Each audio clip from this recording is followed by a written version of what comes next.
सुनसान जंगल की वो रात। रात के करीब 11 बजे का समय था। आसमान में बादल छाए हुए थे और हवा में अजीब सी नमी थी। एक बड़ा मालवाहक ट्रक जिसमें लोहे की सरियों के गट्ठर भरे हुए थे, झकझोरता हुआ कच्चे रास्तों से गुजर रहा था। ट्रक का ड्राइवर रामलाल था और उसके साथ उसका खलासी गुड्डू बैठा हुआ था। दोनों कई सालों से एक दूसरे के साथ काम करते थे। रामलाल का चेहरा कठोर और अनुभवी था। आंखों में सड़क का गहरा अनुभव झलकता था। दूसरी ओर गुड्डू अभी नया था। उम्र मुश्किल से 22-23 साल, पर उत्साही और बातूनी। ट्रक धीरे धीरे जंगल के भीतर प्रवेश कर रहा था। यह इलाका बहुत कम आबादी वाला था। चारों ओर घना अंधेरा, पेड़ों की ऊंची ऊंची डालियां और कभी कभार झींगुरों की आवाजें माहौल को और डरावना बना रही थी। गुड्डू ने खिड़की से बाहर झांकते हुए कहा, भैया, ये रास्ता बड़ा सुनसान है। इतनी रात को तो आदमी दूर तक दिखता भी नहीं। रामलाल ने हंसते हुए कहा, अरे पगले, ट्रक ड्राइवर की असली ड्यूटी ही रात में निकलती है। दिन में तो भीड़ भाड़ रहती है। ये जंगल का रास्ता तो मैं 15 साल से देख रहा हूं। डरने की जरूरत नहीं। बातें करते करते ट्रक जंगल के बीचों बीच पहुंच चुका था। अचानक एक जोरदार आवाज हुई, धड़ाम! ट्रक जोर से हिला और धीरे धीरे रुक गया। रामलाल ने तुरंत ब्रेक लगाई और बाहर निकल कर देखा।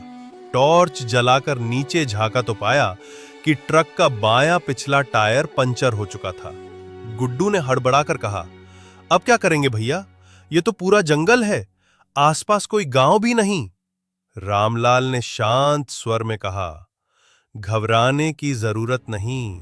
स्टेपनी है हमारे पास, निकालते हैं और बदलते हैं।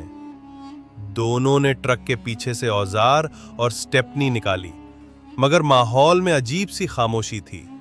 टॉर्च की हल्की सी रोशनी में लंबे लंबे पेड़ ऐसे लग रहे थे जैसे कोई परछाइयां खड़ी हों। बत्ती, जंगल की सरगोशियां। रामलाल टायर खोल रहा था और गुड्डू टॉर्च पकड़े खड़ा था। तभी अचानक उसे लगा जैसे झाड़ियों से किसी ने नाम पुकारा, गुड्डू! वो चौंक गया। उसने टॉर्च उस दिशा में घुमाई, मगर वहां सिर्फ हिलते हुए पत्ते थे। गुड्डू घबराकर उसने गुड्डू का हाथ पकड़ा और जल्दी जल्दी ट्रक में चढ़ गया। उसने तुरंत इग्निशन घुमाया, इंजन गड़गड़ाया और ट्रक आगे बढ़ गया। 1964 और ट्रक जैसे जैसे आगे बढ़ रहा था, गुड्डू ने पीछे मुड़कर देखा। उसकी चीख निकल गई, भैया, वो औरत भागते हुए ट्रक के पीछे आ रही है।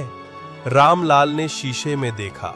सचमुच अंधेरे जंगल में वो औरत तेजी से भाग रही थी। उसके पैर जमीन को छू भी नहीं रहे थे, मानो हवा में उड़ रही हो। रामलाल ने एक्सेलरेटर जोर से दबाया। ट्रक गरजता हुआ सड़क पर दौड़ पड़ा, लेकिन औरत भी उसी रफ्तार से पीछे आ रही थी। 1964 और ट्रक में जंगल का रहस्य।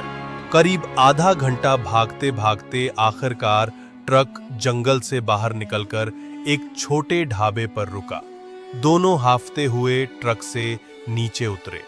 ढाबे वाला बुजुर्ग आदमी था। उसने दोनों को घबराया देख पूछा, क्या हुआ? ऐसे क्यों कांप रहे हो? रामलाल ने सारी बात बता दी। बुजुर्ग ने गहरी सांस ली और बोला, तुम लोगों की किस्मत अच्छी है कि बच निकले। ये जंगल बदनाम है। कई साल पहले यहां एक औरत की मौत हुई थी। उसका पति ट्रक ड्राइवर था, जिसने उसे इसी जंगल में छोड़ दिया था। तब से उसकी आत्मा रात को ड्राइवरों का पीछा करती है। कई लोग यहां जान भी गंवा चुके हैं। रामलाल और गुड्डू दोनों सन्न रह गए। उनके रोंगटे खड़े हो गए थे। बुजुर्ग ने उन्हें चाय दी और कहा, रात भर यहीं रुक जाओ, सुबह उजाले में निकलना। दोनों ने सहमति में सिर हिलाया और ढाबे पर ही ठहर गए। मगर रात भर उनकी आंखों के सामने वही सफेद साड़ी वाली औरत का चेहरा घूमता रहा। 1964 सुबह जब सूरज की रोशनी जंगल पर पड़ी, तब जाकर दोनों ने राहत की सांस ली। उन्होंने ट्रक स्टार्ट किया और आगे की ओर निकल पड़े। रामलाल ने धीरे से कहा, गुड्डू, याद रखना, रात के अंधेरे और जंगल की खामोशी में जो दिखाई दे वो हमेशा सच नहीं होता, लेकिन अगर बार बार दिखे तो उसे वहम मत समझना। गुड्डू चुपचाप बैठा रहा। उसकी आंखों में अब भी डर साफ झलक रहा था। ट्रक दूर निकल गया, लेकिन उस रात का डर हमेशा उनकी यादों में कैद रह गया। तो दोस्तों, कैसी लगी हमारी ये कहानी? अगर आपको ऐसी और भी कहानियां सुननी हैं, तो हमारे चैनल को सब्सक्राइब करना बिल्कुल मत भूलिएगा।